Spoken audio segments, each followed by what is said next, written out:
Warahmatullahi wabarakatuh. Alhamdulillahirabbil alamin. Asyhadu an la ilaha illallah wa asyhadu anna Muhammadar Rasulullah. Allahumma shalli ala sayyidina Muhammad wa ala ali sayyidina Muhammad. Hasbunallahu wa ni'mal wakil, ni'mal maula wa ni'mal nasir. Ibu-ibu, apa kabar? Alhamdulillah.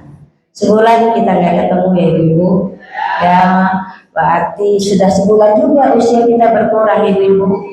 Ya, berkurang apa bertambah? Berkurang mudah. Misalnya jatah usia kita misalnya ikut Rasulullah 63 tahun, berarti udah mendekati sebulan berkurang jatahnya. Ibarat ibu baca buku, ya, lembaran ibu masuk episode pertama, episode kedua, episode ketiga, udah hampir tamat DN, kholas. Ya. Jadi perjalanan hidup kita ini seperti buku, ya bu. Makanya orang bilang jangan melihat sesuatu itu buku dari covernya, ya bu. Jangan lihat orang dari kulitnya, tapi lihat dari hatinya. Kan banyak yang bilang begitu tuh. Karena kadang-kadang penampilannya bagus, ternyata hatinya busuk. Ada seperti itu? Banyak. Kalau kita melihat banyak itu jangan nunjuk orang bu, tapi nunjuk diri sendiri. Karena yang tahu hati-hati kita siapa ibu? Kita nggak bisa menilai hati orang. Berapa kali saya selalu katakan, nggak bisa kita nilai hati orang. Ya, orang itu ria, pamer, ibu tahu dari mana? Ya, barangkali dia ingin menunjukkan sedekahnya biar ditiru orang lain. Dakwah, ya bu. Kan kadang-kadang kalau kita lihat teman kita, oh dia udah hidupnya susah, tapi mau sedekah, kan kita jadi terpanggil bu. Oh, ibu itu janda, miskin, tapi mau sedekah nggak kira-kira. Kita lihat, akhirnya kita contoh. Berpahala nggak yang melakukan itu? Berpahala. Jadi kita nggak boleh menuduh hati orang busuk, tapi tanya ke diri kita. Apa hati kita ini sudah kolbun salim, atau hati kita kolbun marid, atau kolbun mani? Kemarin sudah saya jelaskan 3 hati, ya, sudah saya jelaskan ibu-ibu. Jadi kita bertanya ke diri kita, sebulan udah waktu yang Allah berikan, apakah waktu kita itu benar-benar di jalan yang Allah ridhoi, atau malah waktu kita banyak terbuang sia-sia. Semuanya itu akan diaudit sama Allah bu. Jangan ibu kira Allah nggak minta pertanggungjawaban apa. Di mana waktu yang telah kuberikan usiamu, kamu bawa untuk apa? Usiamu kamu apain tuh usiamu? Nyantai-nyantai aja, berbuat maksiat, atau memang usiamu itu benar-benar kau lakukan beramal soleh, mengharap ridho Allah. Lalu orang tanya lagi, di waktu sehat, badanmu sehat, ragamu sehat, tapi sehatmu itu kamu kemanakan? Apakah kamu jalan-jalan terus, dugem-dugem ke mall, berfoya-foya, atau hal-hal yang tidak bermanfaat waktu sehat yang Allah berikan sebelum datang waktu sakit? Bu, saya tanya, ibu banyak istighfarnya ketika sehat atau ketika sakit? Ketika sakit. Ketika sakit dikit-dikit, Masya Allah, astagfirullahaladzim, Masya Allah, ya Allah, ini sakit, ya Allah, subhanallah, cepat-cepat, subhanallah, astagfirullahaladzim, cepat-cepat pinggang sakit, semuanya tuh zikir. Tapi ketika sehat, gagah ke mall, jalan-jalan, ke pasar, ngebakso, ngaji enggak, mendingan ngebakso. Ngaji itu lagi, capek dengan ngebakso, ada promo, beli 1 gratis 1. Enakan, ini promonya cuma malam ini nih, sore ini, besok udah gak ada promo lagi, nggak usah taklim, mending Ya kan, kalau badan sehat gitu ya Bu ya. Banyak angan-angan. Saya tanya sama ibu, kalau ibu sakit atau sehat yang paling banyak angan-angan itu saat apa? Saat sakit atau saat sehat? Saat sehat. Saat sehat tuh Bu banyak maunya Bu. Ya banyak maunya nanti kalau sehat aku lo pengen healing, aku pengen ke Batu, kalau sehat aku pengen beli kelambi baru, aku pengen kesini kesini kesini. Kalau sehat banyak maunya Bu, tapi kalau sakit maunya cuma satu paham Bu di sini, paham nggak Bu? Makanya kita harus bisa mencerna hidup ini Bu. Allah bilang gunakan akalmu, gunakan pikiranmu gitu. Jadi kalau saat ini kita ditakdirkan sakit Bu, mungkin Allah ingin kita menyebut namanya, Allah ingin kita nangis, Allah ingin kita merayu dia gitu loh. Kadang-kadang manusia itu Bu di saat sakit, di saat susah itu jauh lebih dekat kepada Allah daripada di saat senang. Kalau di saat senang lupa Bu, lupa. Kebanyakan gaya kalau udah saat senang itu. Duit akeh, badan sehat. Udah deh. Ya, kerjanya tuh banyak angan, pengen kesini, pengen kesitu, pengen kesini. Ya Allah, begitu badan sakit Bu, udah nggak kepengen apa-apa. Ditanya sama suami, mah dibeliin sate padang ya? Mau? Nggak nafsu aku. Tak beli rawon, mau? Lagian kadang-kadang suami suka aneh ya Bu. Giliran sakit kita ditawar-tawarin ya Bu ya. Barang sehat kita nggak pernah ditawarin ya Bu. Ya, ya itu artinya apa Bu? Ketika selera kita sudah tidak semangat lagi buat makan, badan udah nggak nyaman lagi, itu tanda-tandanya Allah ingin menyuruh kita istirahat. Istirahat kepada untuk apa tuh? Istirahat dari kehidupan dunia ini. Sejenak ibu berbaring, ibu berzikir. Ya Allah, ternyata selama ini kesehatan itu sangat berarti dan sering kita lupakan. Ya Bu ya. Kalau sehat kita suka ini ya Bu ya, suka lupa. Lupa dengan apa ya? Ibadah, lebih banyak waktu kita tuh foya-foya, murah-murah, bahkan nggak jelas waktu kita itu nggak jelas habis kemana. Itulah nikmat sehat yang kadang-kadang kita dustai. Itulah yang dinamakan kufur nikmat. Allah kasih sehat malah tidak bersyukur. Orang yang kufur itu menuntut nikmat. Nih saya kasih tahu dulu kan cover. Ini cover menutup kursi, menutup meja. Kufur. Jadi nikmat itu dia tutup, tidak diperlihatkan yang nikmat itu. Nikmat Allah itu tertutup di matanya. Pada Allah kasih nikmat yang banyak, tapi yang dia lihat hanyalah kesulitan. Enak sampean, bojo sampean baik, setia, nggak kayak bojoku. Ada seperti itu, membanding-bandingkan bojo. Bu, yang kita lihat sawang sinawang kata orang, ya, lihat rumput tetangga lebih hijau, karena ibu lihat dari jauh. Begitu dekat rumput plastik. Banyak kepalsuan di medsos ibu lihat. Wih, teman itu taruh status lagi berduaan sama suaminya, bajunya matching. Wah, dalam hati enak ini punya bojo gini, bisa di jalan-jalan bajunya sama apa. Jadi nggak perlu ibu melihat orang lain lalu ibu bandingkan dengan ibu.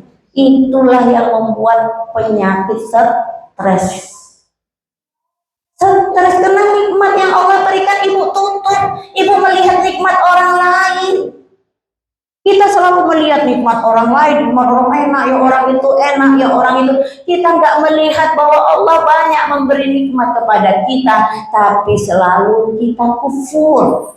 Kita dustai. Berkali-kali Allah bilang di dalam Al-Quran, nikmat mana lagi yang kamu dustai, kata Allah. Kita itu yang selalu mendustai nikmat, mengecilkan nikmat. Makanya kita itu jarang bisa bahagia secara totalitas. Karena selalu merasa kurang. Berkali-kali Ibu saya ingatkan ya Bu ya, badan sehat itu nikmat yang paling besar. Orang kaya raya kalau sakit Bu, segala nggak boleh, makan gula, diabetes, makan daging, kolesterol, makan ini, asam urat. Jadi nikmat itu nggak pernah bisa dia nikmati karena banyak penyakit. Sementara Ibu, segala jeroan Ibu makan secara bakso, dilahap, rawon, lewat semuanya Ibu bisa menikmati. Apakah itu nggak nikmat Bu?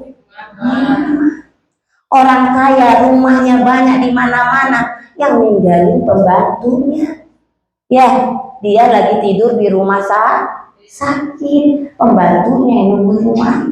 Mobilnya mewah, BMW, yang pakai supirnya yang menikmati. Ya Bu, jadi orang kaya belum tentu bisa menikmati kekayaannya Bu. Dan orang nggak punya, orang yang dibatasi sama Allah rezekinya, bisa jadi dia yang menikmati kekayaan itu. Paham Bu? Itu kembali kepada mindset kita Bu. Apakah mindset kita itu mindset orang yang bersyukur, tahu berterima kasih, atau orang-orang yang tidak tahu berterima kasih? Allah itu gendek Bu sama manusia nggak tahu terima kasih. Bu, kita punya teman, kita baikin segimana apapun, kalau nggak tahu terima kasih gendek ya Bu. Males teman sama dia, nggak ada terima kasih, ya kan? Gendek kita. Itu manusia sama manusia, apalagi Allah yang memberi kita nyawa, yang menggerakkan badan kita. Saya datang ke sini atas izin Allah yang menggerakkan badan saya, yang buat badan saya sehat. Ibu datang ke sini, itu semua Allah yang menggerakkan. La haula wala quwata illa billahil aliyil azim. Tiada daya dan upaya selain kehendak Allah, pertolongan Allah. Jadi kita harus pahami itu gitu. Luas pemandangan kita tentang nikmat, tentang syukur, luas gitu.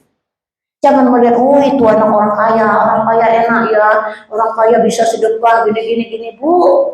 Sedekah itu Bu, bukan nilainya. Catat, bukan nilainya. Orang kaya bisa kasih sedekah 1 miliar, tapi niatnya kita nggak tahu. Suruh pilihlah saya misalnya. Jangan lupa coblos saya. Sedekah 1 M. Ibu yang kasih sedekah 2.000, tapi lillahi ta'ala. Mana yang besar di mata Allah? Itu maha kuasanya Allah.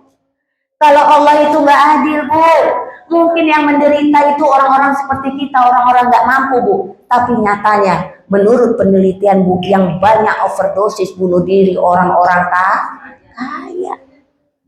Kenapa mereka rumah gedung, tapi banyak yang mengakhiri hidupnya seperti itu? Kenapa orang kaya-kaya banyak yang stres? Kenapa? Karena dia nggak mensyukuri nikmat Allah. Semakin kita bersyukur kepada nikmat Allah, semakin luas rasanya nikmat itu kepada kita. Semakin besar cinta kita kepada Allah. Sangat nikmat Bu, kalau kita cinta kepada Allah itu sangat nikmat Bu. Di surat Al-Ahzab Bu, bisa bacakan Mak Mus?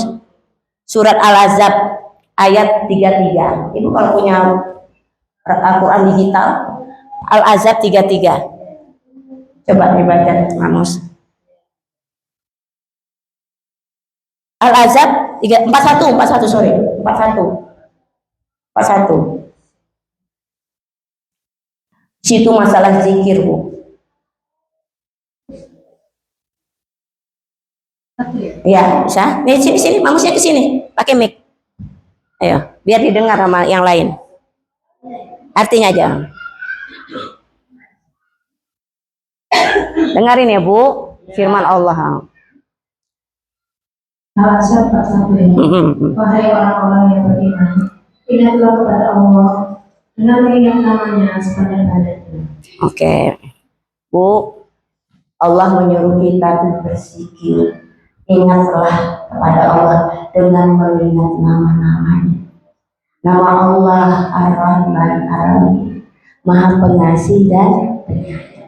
Ibu ingat, ibu renungkan ketika ibu dapat musibah, Allah Maha Rahman Maha Rahim. Itu maksudnya, Bu. Bukan dinyanyi-nyanyikan, bukan, tapi merenungkan asma-asma Allah itu. Di saat ibu lagi merasa sangat bersalah, ya Ghafur, wahai Allah yang Maha Pengampun. Ibu bertobat, ibu sebut nama Allah yang Maha Pengampun. Jadi kita mengingat Allah itu dengan mengingat nama-namanya, karena nama-nama Allah itu menunjukkan sifat-sifatnya Allah. Ibu, ya Bu, ya Salim, wahai yang Maha menyelamatkan. Ya Karim, wahai yang Maha benar. Bagaimana ibu bisa paham kalau ibu nggak hafal itu nama-nama Allah dengan arti? Paling tahu Bismillahirrahmanirrahim, itu udah top itu, Bu. Kalau ibu udah paham makna Bismillahirrahmanirrahim dengan menyebut nama Allah yang Maha Pengasih dan Penyayang, artinya ibu juga menjadi pribadi yang penuh kasih dan sayang. Sayang sama keluarga, sayang sama teman-teman, sayang sama lingkungan, sayang sama hewan. Jadi kita selalu penuh kasih dan sayang. Asma Allah itu kita praktekkan dalam hidup kita sehari-hari. Kalau ada teman yang nyakitin kita, kita tetap penuh kasih dan sayang. Gak ada dendam bagi orang yang penuh kasih dan sayang. Dia selalu memancarkan kasih sayang di mana-mana pun dia berada. Kalau ada teman yang sakit, dia lebih dulu datang. Teman yang lebih susah, ada yang susah, dia lebih dulu menolong. Karena Rahman dan Rahim. Ya Bu? Jadi kita berzikir itu juga kita ingat kekuasaan Allah, kita ingat nama-nama Allah. Karena dengan itu membuat keimanan kita semakin mantap. Ya Bu, dulu atau ibu dekat sama suami ibu sebelum nikah, ibu sering menyebut nama suami ibu, Pak. Ya, mikir kamu, calonku, disebut-sebut nama suami, karena ibu cinta. Nah, ketika kita cinta kepada Allah, kenapa kita tidak pernah menyebut nama Allah? Nama Allah yang begitu banyak, ada 99 nama Allah. Kita sebut, kita bayangkan dalam pikiran kita, ya Rabbana ya Allah, sungguh Kau yang maha kuasa, Kau Raja, Kau Malik, ya Malik, Maha Kuasa. Kerajaan ini adalah milik-Mu. Masya Allah. Ya Bu ya. Selawat dan salam, saya lupa belum selawat ya nak, belum selawat ya. Selawat dan salam kepada junjungan kita Nabi besar Muhammad sallallahu alaihi wasallam. Asyhadu an la ilaha illallah wa asyhadu anna Muhammadar Rasulullah. Ya Bu, banyak-banyak berzikir, banyak-banyak berselawat. Hati itu jadi lembut. Ya Latif, ya Latif, ya Allah yang Maha lembutkan hati suamiku ya Allah. Lembutkan hati anakku. Bu, kita kalau perang sama anak gak akan menang, Bu. Anak sekarang pinter-pinter, ya Bu. Kalau kita debat sama anak, yang ada kita diceramain anak, Bu, ya Bu. Nah, caranya apa? Ngadu sama Allah. Ya mukalibal qulub sabbi qalbi ala dini. Wahai yang membolak-balikkan hati, tetapkan hati kami di jalanmu, di agamamu. Setiap sholat kita baca 17 rakaat sholat wajib, ihdinas siratal mustaqim, tunjuki kami jalan yang lurus. Kadang-kadang kita tidak paham, kita baca Al-Fatihah dari kecil sampai gede, kita nggak paham bahwa di dalam Al-Fatihah itu ada satu doa yang terus-menerus kita minta, ihdinas siratal mustaqim. Kita minta kepada Allah, semoga Allah berikan kita petunjuk ke jalan yang lurus. Karena hidayah itu milik Allah. Setengah mati ibu ngajarin suami ibu, kalau belum dikasih hidayah mental. mental. Ya anak juga gitu. Ya udah ngadu aja sama Allah. Karena hati-hati anak-anak kita, hati kita ada di dalam genggaman Allah. Allah yang akan merubah segalanya. Tentu saja Bu, Allah berikan kita suatu usaha yang sangat mudah, yaitu doa. Doa senjata orang beriman. Ya Bu, jadi banyak masalah nggak perlu ngadu ke manusia Bu, capek. Ngadu ke besti capek.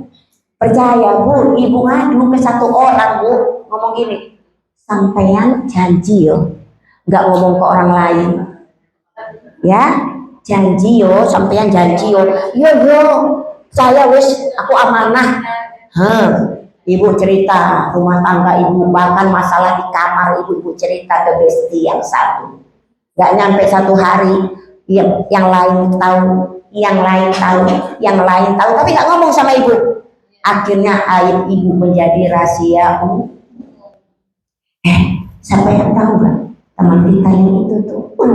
Wes tahu aku, wes roh aku, wes tahu. Iya, gitu. Gak nyangka ya. Ibu nggak tahu ibu jadi bahan gosip. Ibu nggak bisa nyalahin teman ibu.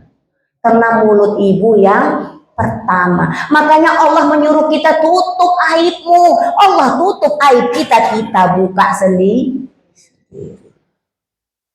Kalau ada Bu, aib kita sampai kemana-mana, pasti dari mulut kita yang pertama. Ingat-ingat ke besti yang mana ibu curhat. Ya Bu, ingat ke besti yang mana. Nanti ngomong gini ke besti yang satu, aku cuma ngomong kesampaian tok loh yo. Yang lain enggak. Ibu 2 hari lagi ketemu besti yang lain. Aku ngomong sama sampean lu. Cuman sampean tok lo yo. Apakah ibu merasa dengan berkata seperti itu kesana kemari selesai masalah? Beres masalah ibu? Teman-teman ibu bodong-bodong kasih duit? Gak akan. Akhirnya aib ibu menjadi berita umum. Menjadi topik pembicaraan gibah di antara teman-teman ibu, yang mula-mula meniupkan gibah itu kita sendiri. Paham? Paham. Tapi itulah manusia, kalau nggak curhat nggak tenang hatinya. Pokoknya lambe itu yang penting curhat. Curhat, telepon teman, halo, sampean lagi mana? Ada di rumah. Setelah aku mau curhat sama sampean, bojoku begini, begono, begitu, begini, begono. Kayaknya udah ngomong gitu loh, langsung lega. Loh, ibu nggak tahu apa yang ibu omongin itu akan menjadi aib yang akan mempermalukan keluarga ibu sendiri. Karena Al-Quran mengatakan suami istri itu sebagai pakaian. Dibasuh laku pakaian kalian. Suami istri itu pakaian. Ketika ibu buka aurat suami ibu, keburukan aib suami ibu, artinya ibu menelanjangi pakaiannya. Paham? Boleh kalau ibu mau curhat itu kepada ibu anggap misalnya psikolog, psikiater, ulama, ustazah yang mungkin ibu yakin bisa memberi solusi. Enggak setiap orang ibu cerita-cerita. Ya Bu, sekarang susah nyari besti yang benar-benar baik itu susah. Susah. Ya, jadi yang baik, yang paling tepat adalah kita hanya mengadu kepada Allah. Hasbunallah wa ni'mal wakil. Sering kita ngomong kan, hasbunallah wa ni'mal wakil. Hanya engkau satu-satunya Allah penolongku, penolong waliku, wakil waliku, penolongku. Tapi kita nggak percaya, masih cari tempat-tempat curhat. Ini kayaknya remeh Bu ya, tapi akan berakibat panjang. Ya Bu, mudah-mudahan kita semua bisa menjaga lisan kita untuk tetap hanya Allah buat kita mengadu. Kadang kita suka lihat teman kita Bu, kayak hidupnya enak gitu, kayak nggak ada masalah. Ibu aja nggak tahu. Ya Bu, ada orang yang bisa menyimpan masalahnya Bu. Masalahnya berat sebenarnya, tapi tidak pernah dia perlihatkan. Dia tidak pernah menangis cemburu di depan teman-temannya, tapi ketika tengah malam ketika ngadu sama Allah baru dia nangis sejadi-jadinya. Tempat harapannya hanya Allah. Enak seperti itu, enak. Ketika ibu banyak masalah, di sepertiga malam ibu ngadu sama Allah. Nangis, sudah nangis. Seakan-akan Allah itu ada di hadapan ibu. Dan memang nyatanya seperti itu. Allah melihat kita. Allah melihat kita. Allah tahu ibu ngadu sama Allah. Ya Allah, hasbunallah wa ni'mal wakil. Bantu aku ya Allah, tolong selesaikan masalah hidup. Karena apa, Bu? Hidup itu ujian, Bu. Ujian. Hidup itu ujian. Kalau ibu nggak pengen diuji, nggak usah hidup, mati aja. Hidup ini ujian. Ketika kita meninggal, jangan dikira selesai masalah. Kita akan ditanya di alam barzah apa saja yang telah kita lakukan di saat kita hidup ini. Akan diminta pertanggungjawabannya. Makanya ketika kita masih hidup, Bu, jangan sia-siakan, karena kita nggak tahu sejam ke depan kita masih hidup. Tahu artis Marissa Haque? Yo, tahu ibu mah pasti tahu berita-berita artis ya, Bu ya. Oh, paham ibu. Beliau Masya Allah, Bu. Beliau itu sorenya masih ngajar, masih nggak jadi dosen. Gelarnya profesor, doktor, wah banyak itu gelarnya. Masih ngajar, mau berangkat tidur masih minta bikin mie, nggak ada tanda-tanda sakit, ya Bu, masih bisa ngajar, masih bisa ngevlog sama mahasiswanya. Ini pelajaran terakhir kami, pokoknya begitulah, tidak ada tanda-tanda sakit. Tengah malam jam 12 ditemui suaminya sudah kaku, nggak bernyawa. Tidak ada tanda-tanda. Ini membuat keluarga ini yang benar-benar down karena tidak ada tanda-tanda sakit. Dan itu banyak seperti itu. Orang tidur nggak bangun lagi itu banyak. Cuman artis aja kedengeran beritanya, Bu ya. Kalau orang kayak kita kan nggak kedengeran, Bu. Banyak orang di kampung-kampung Bono, tahu-taunya nggak bangun lagi. Cuman nggak diberitain. Kalau artis orang pesohor ada beritanya banyak, Bu. Karena ketika kita tidur, roh kita itu ada di genggaman Allah. Dan ketika kita bangun, roh itu dikembalikan lagi ke jasad kita. Kalau waktu kita masih ada, dikembalikan. Tapi kalau kata Allah, waktu kita selesai, roh itu tetap digenggam ke Allah. Dan kita nggak akan bangun lagi. Tubuh kita kaku, kita pun menjadi mayat. Ya, Bu? Gampang banget ya, gampang banget kematian itu kelihatannya. Gak ada tanda-tanda, bisa loh, bisa banget. Makanya ketika kita bangun tidur, alhamdulillahillazi ahyana ba'dama amatana wa ilaihin nusyur. Segala puji bagi Allah yang telah menghidupkan aku setelah kematian aku, dan kepadanya lah kita kembali. Itu yang kita ucapkan ketika kita roh kita dikembalikan oleh Allah. Atau ibu bangun tidur langsung ke WC, nggak doa dulu? Bangun tidur langsung lari ke WC, doa. Kalau nggak bisa lengkap, alhamdulillah aja sudah.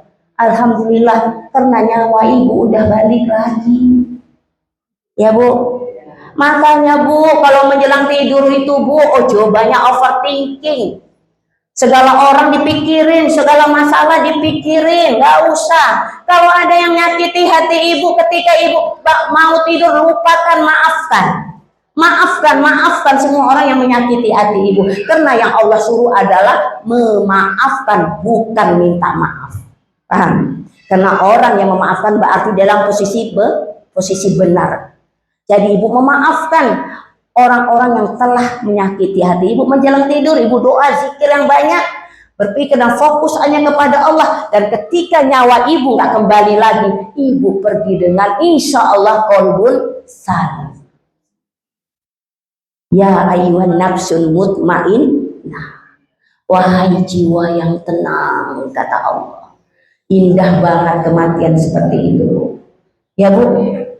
Bu, mati meninggal mendadak itu, Bu. Kalau orangnya orang beriman, Masya Allah indah banget, Bu. nggak sakit dulu Bu, ya Bu.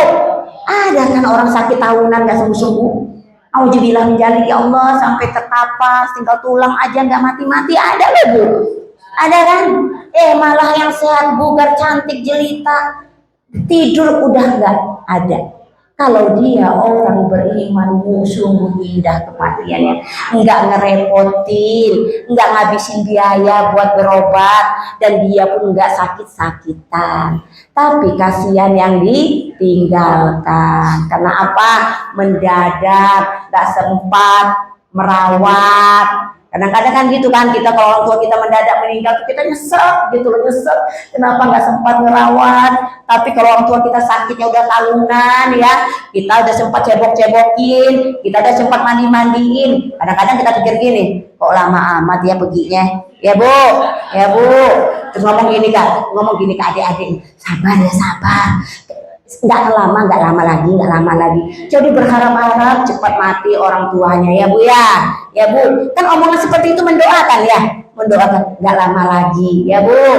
Itulah Masya Allah. Kita berdoa mudah-mudahan kita diwafatkan dalam keadaan husnul khotimah. Jadi itulah cita-cita kita yang tertinggi Bu. Cita-cita kita yang tertinggi itu wafat husnul khotimah. Bukan jadi dokter, bukan jadi camat, bukan jadi bupati, enggak. Cita-cita kita yang tertinggi adalah wafat husnul khotimah.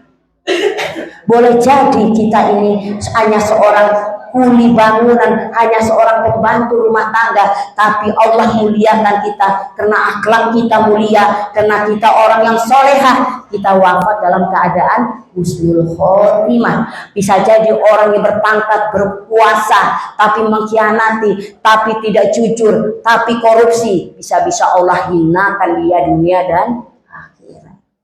Ya Bu, jadi kita semua ini punya kesempatan yang sama untuk meraih surganya Allah. Karena kita nggak tahu siapa di antara kita ini yang mulia di mata Allah. Bukan berarti saya duduk di sini saya lebih mulia, enggak.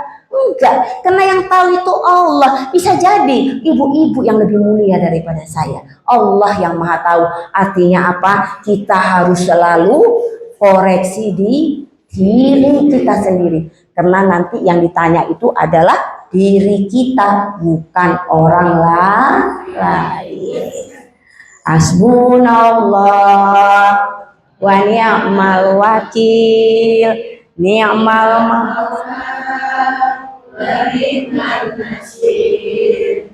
Hasbunallah wa ni'mal wakil, ni'mal maula wa ni'mal nasir. Sekali lagi, hasbunallah wa ni'mal wakil, ni'mal maula wa ni'mal nasir. Ibu-ibu yang saya muliakan, alhamdulillah kita masih diberikan kesempatan oleh Allah. Artinya apa? Jangan sia-siakan waktu. Jangan sia-siakan waktu. Kita gunakan waktu kita semanfaat mungkin, sekecil apapun. Bahkan membuang duri di jalan pun itu kita dapat pahala. Ibu kasih makan kucing liar itu ibu dapat pahala. Gunakan waktu dan kesempatan. Jangan jadi orang yang hanya hidupnya melamun, merenung, nggak ada semangat untuk berjuang. Rugi kan Bu? Iya kan, rugi. Insya Allah kalau kita ketemu bulan depan lagi, maka hari sebulan yang ke depan ini benar-benar kita gunakan untuk hal-hal yang bermanfaat. Jadi tujuan hidup itu bukan hanya duit aja, bukan fulus aja. Karena yang tujuan hidup kita adalah ke tempat asal kita, yaitu surga. Jangan sampai na'udzubillah menjalik kita mampir dulu ke neraka. Gak mau kan Bu? Gak mau kan? Gak mau. Kita pengen langsung ke surga. Karena Nabi Adam dulu diciptakan di surga. Kita nggak mau mampir ke neraka. Karena nggak ada keturunan kita di neraka. Kita ini adalah berasal dari surga. Jangan sampai karena kita tidak menjadi hamba yang solehah, jadi hamba yang suka berbuat maksiat, makanya Allah cemplungkan kita ke dalam neraka. Auzubillah min dzalik. Seperti yang pernah saya ceritakan dulu ketika Rasulullah Isra Mi'raj, ya, Mi'raj ke Sidratul Muntaha, Rasulullah diperlihatkan penghuni neraka. Siapa yang paling banyak, Bu? Siapa yang paling banyak? Perempuan. Kita perempuan bukan? Hah? Ngeri kan, Bu? Ya Allah. Kenapa sebabnya, Bu? Kenapa mulutnya? Hah? Karena perempuan itu nggak pernah bersyukur kepada suami. Ya, Bu, hati-hati ya, Bu, hati-hati. Harus selalu bersyukur. Suami kasih duit sedikit, alhamdulillah. Duit banyak, alhamdulillah. Ya, Bu, jangan ketika dikasih sedikit langsung manyun, ibunya dikasih banyak baru ibu sumringah. Ya Allah. Ya, Bu, ya. Jadi Allah bilang kan, bersyukurlah maka akan aku tambah nikmatku. Apabila kamu kufur maka azabku akan sangat pedih. Ya, makanya suami gendek sama bini-bini yang gak bersyukur. Ya, dibeliin sama suaminya jilbab, ngomong gini, ya ini si jilbab paling 10 ribuan, sampean belinya kayak gini. Aduh, jangan seperti itu, Bu. Bu, saya, Bu, ya dibeliin suami saya, padahal saya nggak suka, Bu. Ya Allah, warnanya norak banget gitu kan, gua mau pakai kemana ini ya. Ya, saya pikir-pikir ya kan bahannya bagus, halus, merek terkenal, tapi warnanya kulitku lo nggak putih sih. Tapi ya demi suami ya saya pakai, Bu. Gimana lagi, dia besok sih, terima kasih, alhamdulillah, masya Allah, I love you ya, segala-segala saya sebutin. Ya, Bu. Biar kata kita udah tua, Bu, nggak ada cerita nggak romantis sama suami. Nah, mumpung masih punya suami, disayang, diromantisin. Suami nggak meluk, kita yang meluk. Ya, Bu. Nggak ada cerita. Oh, kan udah malu sama cucu, sama anak. Justru ibu kasih contoh sama anak-anak ibu. Nih, lihat mama sama papa, ayah sama bunda kayak apa. Udah lapar, sudah 40 tahun nikah, di 35 tahun nikah masih romantis. Kalian yang baru setahun 2 tahun jangan sampai kalah. Gitu. Pahala, Bu. Ya Allah ya Karim. Sekarang saya tanya, Ibu, kalau cium laki tetangga dosa nggak? Kalau cium laki sendiri pahala. Jangan jauh-jauh ibu cari pahala. Ibu cium aja jidat laki ibu itu loh. Dapat pahala banyak. Semakin banyak ibu mencium, semakin banyak pahalanya. Ya. Nih, wajah-wajah tua-tua seperti ini harus tetap sayang sama suami, romantis sama suami. Suami datang peluk, biarin ditonton tetangga, gak apa-apa. Biarin aja, tetangga, Mas wis pulang, Loh, saya serius, Bu. Saya nggak bercanda. Serius saya begitu, Bu. Serius saya begitu. Saya begitu. Kenapa, Bu? Yang namanya keromantisan itu bukan di kasur aja, Bu. Kalau udah tua-tua kayak begini, di kasur mau wis lakinya kemana, bininya kemana. Ya, udah nggak kesana tujuan kita, Bu. Tapi apa kedekatan, sakinah, mawaddah, warahmah itu tetap ada walaupun kita udah nikah puluhan tahun. Kelihatannya remeh ya, Bu. Tapi jangan main-main, itu surganya ibu loh. Surganya ibu.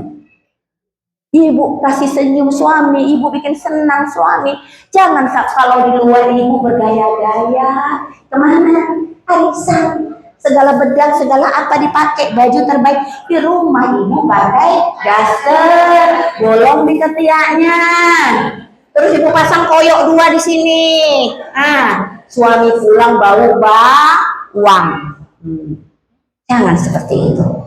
Jadikan suami kita itu raja, walaupun dia hanya bisa memberikan kita kesederhanaan, dia nggak bisa memberi kita segenggam berlian, tidak bisa memberi kita rumah mewah, tapi apa? Karena surganya ibu itu diridho suami. Lihat tuh, kita belajar sama Ikang Fauzi, dia istri saya yang terbaik yang Allah berikan kepada saya ikhlas, saya kembali lagi kepada Allah.